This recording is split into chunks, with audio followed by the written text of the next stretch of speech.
Shalom, selamat pagi para pendengar yang diberkati oleh Tuhan dimanapun Anda berada saat ini. Kita akan sama-sama mendengarkan firman Tuhan melalui audio Renungan Pagi pada tanggal 10 April 2026 dengan judul alternatif untuk penentuan tanggal bagian pertama. Sebelum kita melanjutkan bacaan renungan kita pada pagi hari ini, kembali saya mengajak semua para pendengar yang setia untuk berdoa bersama-sama. Bapa kami yang bersemayam di dalam takhta kerajaan sorga, terpujilah nama-Mu ya Tuhan pada pagi hari ini. Sebelum kami melakukan segala aktivitas pelayanan dan pekerjaan kami sangat rindu sejenak untuk merenungkan firman Tuhan. Terima kasih Tuhan Yesus, terima kasih Bapa yang baik. Dengarlah segala doa dan permohonan kami Bapa, dan mau mengampuni segala dosa kami karena kami sudah berdoa hanya di dalam nama Tuhan Yesus, Juru Selamat kami. Amin. Ayat inti kita terambil di dalam Matius 25 ayat yang ke-21, demikian firman Tuhan. Maka kata tuannya itu kepadanya, baik sekali perbuatanmu itu, hai hambaku yang baik dan setia. Engkau telah setia dalam perkara kecil, aku akan memberikan kepadamu tanggung jawab dalam perkara yang besar. Masuklah dan turutlah dalam kebahagiaan Tuhanmu. Mari kita ikuti penjelasannya. Matius 25 adalah khotbah yang aneh. Kisah ini menceritakan para murid yang bertanya kepada Kristus tentang kehancuran bait suci dan meminta tanda mengenai akhir zaman dan kedatangannya kembali. Terus terang saja, jawaban Yesus pasti membuat mereka frustasi. Salah satu alasannya adalah karena ia memberikan daftar tanda-tanda yang biasa terjadi di setiap zaman, seperti yang perang, gempa bumi, dan kelaparan. Lalu ia melanjutkan dengan mengatakan bahwa akhirnya belum tiba.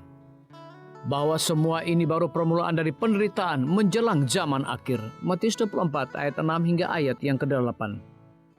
Lebih jauh lagi, Yesus mencampur adukan peristiwa-peristiwa yang berkaitan dengan kehancuran Yerusalem pada tahun 70 dan kedatangan kedua.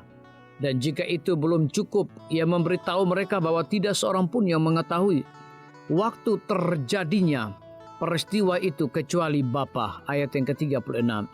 Yesus mengakhiri khotbahnya tentang permintaan tanda dengan nasihat. Karena itu berjaga-jagalah sebab kamu tidak tahu pada hari mana Tuhanmu datang. Ayat 42. Ia mungkin juga berkata jangan khawatir mengenai waktunya.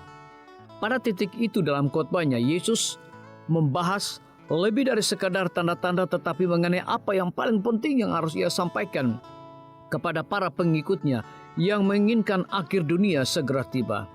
Dimulainya dari ayat 43, Yesus mengemukakan 5 perumpamaan yang bergerak secara progresif ke arah yang paling diperlukan untuk mereka dengar. Bukannya apa yang paling diinginkan untuk mereka dengar seperti tibanya akhir dunia. Perumpamaan pertama ayat 43 hingga 44 hanya memberitahu mereka untuk berjaga-jaga, karena mereka tidak tahu waktu kedatangan kedua. Perumpamaan kedua ayat yang ke-45, 51 memberitahu mereka bahwa mereka memiliki tugas saat mereka berjaga-jaga dan menunggu, dan bahwa waktunya akan berlangsung lebih lama dari yang diharapkan.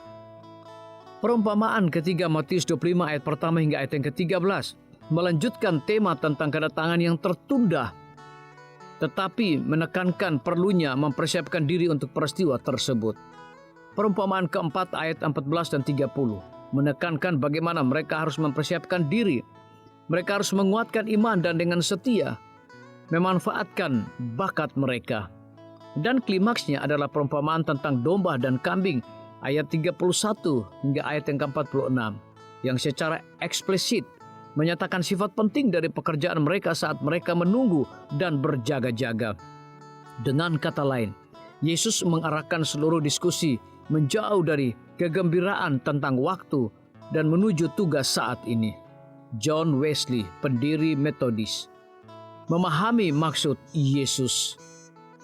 Ketika seorang bertanya kepadanya apa yang akan dilakukan dari ini jika dia tahu bahwa Yesus akan datang besok, dia menjawab bahwa dia akan tetap melakukan apa yang telah dia rencanakan. Tuhan, bantulah kami untuk menyadari bahwa bersiap bukanlah sekedar bersemangat, tetapi melakukan kehendak-Mu secara bertanggung jawab sementara kami hidup di dunia ini. Biarlah bacaan renungan kita saat ini akan menjadi berkat bagi kita semua. Kembali saya mengajak semua para pendengar yang setia untuk berdoa bersama-sama. Bapa kami yang bersemayam di dalam takhta kerajaan sorga, terima kasih Tuhan Yesus, oleh karena firman-Mu pada pagi hari ini memberikan berkat dan kekuatan rohani bagi masing-masing kami. Pada saat ini hamba berdoa untuk pemerintah kami. Tuhan memberkati Bapak Presiden bersama dengan wakil, para menteri dan seluruh stafnya, Bapak Gubernur bersama dengan wakil, Bapak Bupati bersama dengan wakil, Bapak Wali Kota bersama dengan wakil, camat dan seluruh stafnya, kepala desa, lurah, RT, RW, dimanapun mereka berada saat ini. Kiranya Tuhan lindungi mereka, pelihara mereka, curahkan hikmat dan pengetahuan sorga kepada masing-masing mereka, agar mereka dapat menjalankan roda pemerintahan boleh sesuai dengan amanah dan titah daripada Tuhan sendiri. Pada pagi hari ini kami juga berdoa untuk para tim medis. Tuhan berkati dokter, perawat, bidan, farmasi, nutrisionis. Kiranya hikmat dan pengetahuan sorga, roh dedikasi yang tinggi, roh kelemah lembutan Tuhan berikan kepada masing-masing mereka, agar mereka dapat memberikan pelayanan yang terbaik bagi setiap pasien yang membutuhkan pelayanan mereka setiap hari. Kami juga berdoa untuk guru-guru, kepala sekolah, siswa, mahasiswa, bahkan dosen di setiap lembaga pendidikan. Kiranya hikmat dan pengetahuan sorga Tuhan berikan kepada masing-masing mereka, agar mereka dapat mendidik setiap anak-anak untuk memiliki karakter Yesus Kristus. Hamba juga berdoa untuk TNI, Polri, PNS, wira swasta, petani, nelayan, ojek online dimanapun mereka berada. Kiranya berkat dan sukacita sorga Tuhan juga berikan kepada masing-masing mereka, agar mereka juga menjadi saluran berkat bagi sesama manusia. Para pendengar yang setia yang berulang tahun saat ini dimanapun mereka berada, biarlah dengan bertambahnya usia, mereka semakin hidup bersyukur dan berterima kasih kepada Tuhan setiap saat. Yang berada di dalam kebimbangan, ketidakpastian hidup, Tuhan berikan iman yang teguh dan pengharapan, agar mereka tetap percaya akan janji Tuhan setiap hari.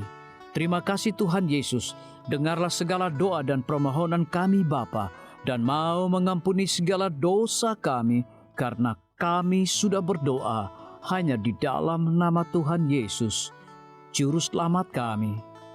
Amin. Demikian firman Tuhan yang telah kita dengarkan. Semoga hari ini menjadi berkat bagi kita semua. Sampai jumpa, Tuhan memberkati.